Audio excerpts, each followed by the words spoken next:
yana so. Shi ne dai wannan da ya san ka,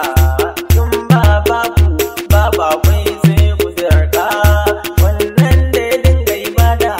ta bautar ka, wannan dai wanda ka bai wa sarkan ka, wannan da bai jafa bautar wani ba sai taka, wannan da kyawa dukkan sunan ka, wannan da shi kadai ya san irin fadar ka, sannan kuma shi kaga ya san irin kudurar ka, sannan shi kadai ne bai da laifi a gurin ka. Shi ne da ya zo da kai duniya aka san ka, shi ne ya hana bautar wani bayan taka, shi ne yake zub da jini don kare martabar ka, shi ne ya ba da ransa da komai don bautar ka. Ya Allah ƙaunar wannan na yake ta roƙonka, kai ta zo ba min har ta mamaye ni duka, har ya zamto babu ni sai kawai hasken naka,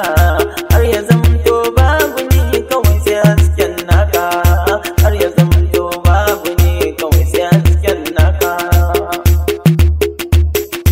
Wato Muhammadun Rasulullah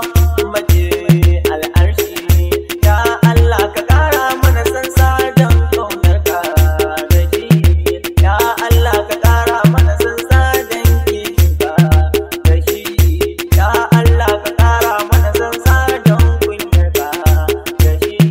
ya Allah ka ƙara mana sansa don sirrin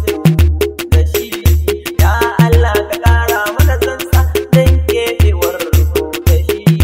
ya Allah ka ƙara mana sansa don darajar da ka bashi,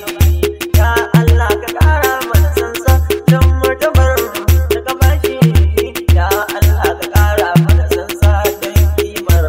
da ka bashi, ya Allah ka ƙara mana sansa don annabtar da ka bashi,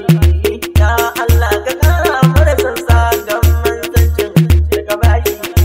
ya Allah ka ƙara mana sansa don al'ummar da ka bashi, ya Allah ka ƙara mana sansa don ceton da ka bashi.